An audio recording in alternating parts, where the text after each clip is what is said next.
स्वागत है आप सभी का रोशन सा स्टडी पॉइंट पे। और आज की इस वीडियो में हम देखने वाले हैं 11th क्लास पॉलिटिकल साइंस का टेस्ट पेपर। क्वेश्चन पेपर 3 है। इससे पहले मैं 2 क्वेश्चन पेपर की वीडियो अपलोड कर चुका हूं और एक सैम्पल पेपर भी मैं आपको सॉल्व करवा चुका हूं। ठीक है, यानी कि कुल मिला के 4 क्वेश्चन पेपर हम सॉल्व कर रहे हैं पॉलिटिकल साइंस का 11th क्लास का। इसके अलावा मैं आपको बता देना चाहूँगा कि यार जो चैप्टर की वीडियो है उसको आप ज़रूर देख ले। चैप्टर की वीडियो में सभी चैप्टर को एनिमेशन के माध्यम से मैंने समझाने की कोशिश की है ताकि आसानी से आपको सभी चैप्टर समझ में आ सके। तो चैप्टर की वीडियो तो जरूर देख। इसके अलावा हर एक चैप्टर का क्या है इंपॉर्टेंट क्वेश्चन की भी वीडियो मैंने अलग से बना दी है, जिसमें लगभग 10 क्वेश्चन, हर एक चैप्टर में 10 के आसपास क्वेश्चन मैंने ऐड किया है जो कि मोस्ट इंपोर्टेंट क्वेश्चन है जो कि आपके एग्जाम में पूछे जाएंगे। ठीक है, तो वो सभी वीडियो को जरूर देखें। वीडियो का लिंक आपको डिस्क्रिप्शन में मिल जाएगा और ऊपर आई बटन में भी मिल जाएगा, तो वहाँ से जाके आप वीडियोज़ को देख सकते हैं। इसके अलावा ये जो टेस्ट पेपर है 40 मार्क्स का मैंने टेस्ट पेपर बनाया है, जिसमें 2 घंटे में आपको क्या करना है, टेस्ट पेपर को सॉल्व करना है। सॉल्व करके यार आपको जरूर देखना है, इससे क्या होगा कि अभ्यास हो जाएगा, आप सही तरीके से आंसर कर पाएंगे, है ना। इसमें क्या है कि मैं आपको सभी क्वेश्चन को समझाने वाला हूँ कि भाई किस क्वेश्चन में आपको क्या आंसर लिखना है। ठीक है, तो वीडियो का ध्यान से देखना है, क्वेश्चन को समझना भी है। देखिए पहला क्वेश्चन क्या दिया गया है। पहला क्वेश्चन दिया गया है कि नौकरशाही वह माध्यम है जिसके द्वारा सरकार की लोकहितकारी नीतियां जनता तक पहुंचती है।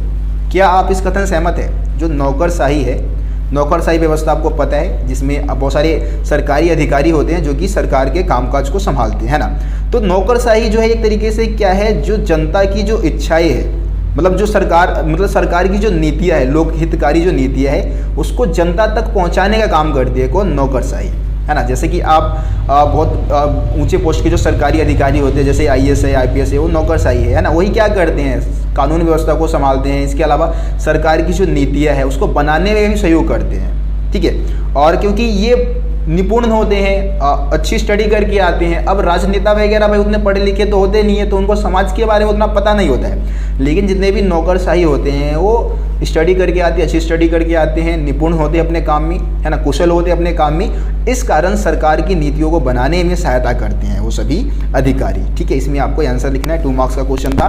क्वेश्चन नंबर 2 देख लेते हैं। क्वेश्चन नंबर 2 दिया गया है, राज्यसभा का सदस्य बनने के लिए 2 योग्यता कौन सी है?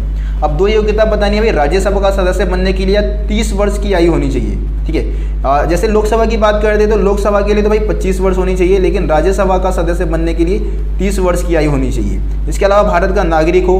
पहला पॉइंट तो आप यही बता दें कि भाई भारत का नागरिक होना जरूरी है, और दूसरा पॉइंट आप बता दें कि 30 वर्ष से अधिक उसकी आयु हो। ठीक है, ये 2 पॉइंट आप बता दें। 2 मार्क्स का क्वेश्चन है।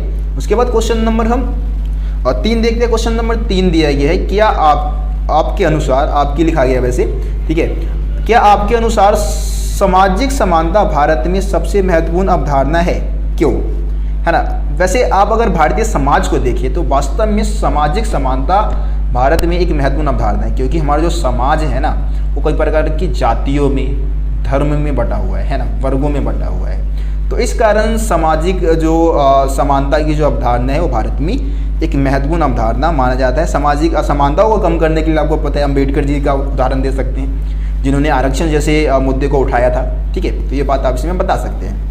उसके बाद हम क्वेश्चन नंबर 4 देखते हैं। क्वेश्चन नंबर 4 दिया गया है, न्यायपूर्ण वितरण से आप क्या समझते हैं? इंपॉर्टेंट क्वेश्चन है। इससे पहले वाले सैम्पल पेपर जो क्वेश्चन पेपर है उसमें भी शायद क्वेश्चन मैंने ऐड कर दिया था, क्योंकि इंपॉर्टेंट क्वेश्चन है। न्यायपूर्ण वितरण से आप क्या समझते हैं? न्यायपूर्ण वितरण का मतलब है कि भाई जो संसाधन है ना, देश के जो भी साधन है उसका बंटवारा इस तरीके से किया जाए कि उसका जो फायदा है वो समाज के हर एक तबके को मिल सके, हर एक वर्ग को मिल सके।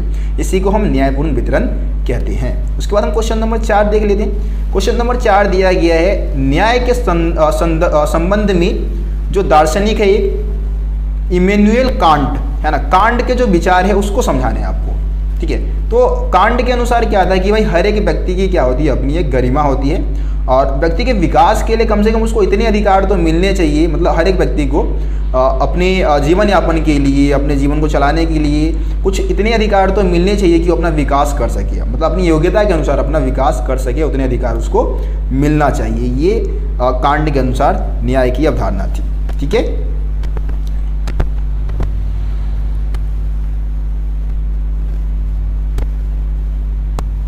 अब क्वेश्चन नंबर 6 देख लेते हैं हम। क्वेश्चन नंबर 6 देख क्या दिया गया है।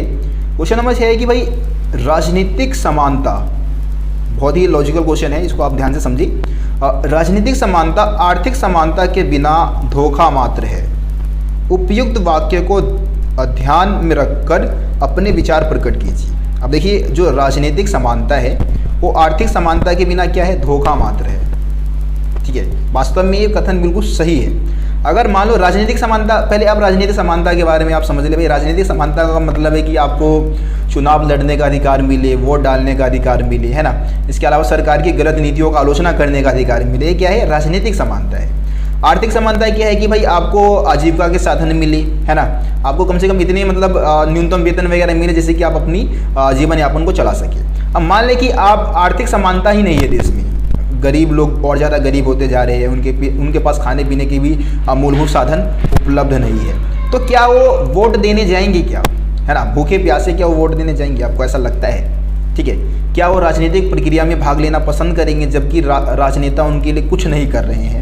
उनकी जो स्थिति है उसके लिए उसमें सुधार लाने के लिए राजनेता कुछ नहीं कर रहे, तो क्या वो राजनीतिक प्रक्रिया में भाग लेना चाहेंगे? नहीं लेना चाहेंगे, जाहिर सी बात है। तो जब आर्थिक समानता नहीं होगा ना, तो राजनीतिक समानता को भी कायम नहीं किया जा सकता है, एक धोखा मात्र है। आर्थिक समानता के बिना राजनीतिक समानता कुछ नहीं है। ठीक है, इसमें आपको आंसर लिख देना है। उसके बाद आगे बढ़ते हैं, हम क्वेश्चन नंबर 7 देख लेते हैं। क्वेश्चन नंबर 7 दिया गया, सामाजिक प्रतिबंध से क्या अभिप्राय है? जो समाज में प्रतिबंध लगाए जाते हैं लोगों के ऊपर, उससे आप क्या समझते हो? देखिए, यहाँ पे क्या है कि सामाजिक प्रतिबंध, हम उन प्रतिबंधों को कह सकते हैं जो किसी व्यक्ति की स्वतंत्रता का जो हनन होता है ना, उस हनन को रोकने के लिए जो प्रतिबंध लगाए जाते हैं उसी को हम सामाजिक प्रतिबंध कहते हैं। ठीक है, क्या किसी भी प्रकार की प्रतिबंध स्वतंत्रता के लिए आवश्यक है? देखिए, वैसे प्रतिबंध स्वतंत्रता के लिए आवश्यक है क्योंकि दूसरे व्यक्ति के अधिकारों का हनन ना हो, इसके लिए हम क्या कर सकते हैं, किसी व्यक्ति के स्वतंत्रता पर प्रतिबंध लगा सकते हैं। लेकिन ये प्रतिबंध उचित होने चाहिए, अनुचित नहीं होने चाहिए। जैसे कि तानाशाही व्यवस्था में क्या होता है, तानाशाही व्यवस्था या निरंकुश व्यवस्था वाले प्रतिबंध नहीं होने चाहिए जहाँ पे एक व्यक्ति अपनी मनमानी करे और सभी व्यक्ति की स्वतंत्रता का हनन कर ले, ऐसे प्रतिबंध नहीं होने चाहिए। ठीक है, तो यहाँ पे आप ये बता सकते हैं। उसके बाद हम क्वेश्चन नंबर 8 देख लेते हैं। क्वेश्चन नंबर 8 दिया गया है, जनहित याचिका। जनहित याचिका बहुत इंपॉर्टेंट टॉपिक है, यहाँ से क्वेश्चन आपके आएंगे एग्जाम में। ठीक है, जनहित याचिका किस प्रकार गरीबों की मदद कर सकती है? तो आपको पता है कि जनहित याचिका के माध्यम से क्या है कि कोई व्यक्ति, ठीक है, कोई व्यक्ति क्या करता है, दूसरे व्यक्ति की जो समस्या है उसको लेकर कहाँ जा सकता है, न्यायालय में जा सकता है, एक याचिका दायर कर सकता है और उस पर फिर न्यायालय को क्या करना होगा, सुनवाई करना होगा। तो जनहित याचिका क्या है, कहीं ना कहीं गरीबों की मदद कर सकती है। मान लें कि कोई गरीब व्यक्ति है, उसके अधिकारों का हनन हो रहा है ना, तो कोई दूसरा व्यक्ति क्या कर सकता है, उसको मतलब उसकी याचिका को कहाँ लेके जा सकता है, न्यायालय में लेके जा सकता है, तो इससे उसकी मदद हो सकती है ना। इस तरीके से आप इसका आंसर बता सकते हैं। वैसे 4 नंबर का है, थोड़ा एग्जाम्पल वगैरह देखिए आप इसका आंसर कर दें। ठीक है, उसके बाद हम क्वेश्चन नंबर 9 देख लेते हैं। क्वेश्चन नंबर 9 दिया गया है कि संसदीय कार्यपालिका की 4 विशेषताओं का वर्णन करें जो उसे विशिष्ट बनाती है। मतलब संसदीय कार्यपालिका की आपको 4 विशेषताएं बतानी है जो कहीं दूसरी व्यवस्था से उसको क्या करती है, अलग करती है। तो इसमें आपको सिंपल सा संसदीय कार्यपालिका की 4 विशेषता बतानी है, जिसमें आपको पता है कि भाई संसदीय कार्यपालिका में क्या होता है कि प्रधानमंत्री सरकार का प्रमुख होता है ना। वैसे इसके अलावा जो राष्ट्र का जो अध्यक्ष होता है वास्तव में राष्ट्रपति या राजा होता है, लेकिन पूरे शासन व्यवस्था को कौन संभालता है, वास्तविक जो शक्ति है वो प्रधानमंत्री के पास होता है। इसके अलावा जो मंत्रिमंडल होता है, मंत्रिपरिषद जो है वो कहीं ना कहीं विधायिका के प्रति क्या होता है, उत्तरदायी होता है। ठीक है, ये संसदीय व्यवस्था की विशेषता में आप लिख सकते हैं। उसके बाद हम क्वेश्चन नंबर 10 देख लेते हैं। क्वेश्चन नंबर 10 दिया गया है कि भारतीय न्यायपालिका की संरचना पिरामिड के आकार की है, वर्णन कीजिए, है ना। आपको पता है कि भाई भारतीय न्यायपालिका की संरचना पिरामिड के आकार की है। ठीक है, सबसे ऊपर सर्वोच्च न्यायालय है। ठीक है, उसके बाद उच्च न्यायालय, उसके बाद जिला न्यायालय और उसके बाद अधीनस्थ न्यायालय, है ना, जो सबसे निचले न्यायालय जिसको हम अधीनस्थ न्यायालय बोलते हैं। तो इस तरीके से 4 भागों में न्यायपालिका का विभाजन है, इसको पिरामिड के आकार में दर्शाया जाता है। ठीक है, तो यहाँ पे आपको इसके बारे में बता देना है और सभी न्यायपालिका के बारे में जो उसके अधिकार क्षेत्र है, क्योंकि 6 मार्क्स का क्वेश्चन है तो थोड़ा थोड़ा आपको उसके बारे में भी, उसके अधिकार क्षेत्र के बारे में भी बता देनी है। ठीक है, इस तरीके से आपको इस क्वेश्चन का आंसर करना है। उसके बाद हम क्वेश्चन नंबर 11 देख लेते हैं। क्वेश्चन नंबर 11 दिया गया है कि संसदीय नियंत्रण की वह कौन से कारक है जो कार्यपालिका को अपने नियंत्रण में रखती है।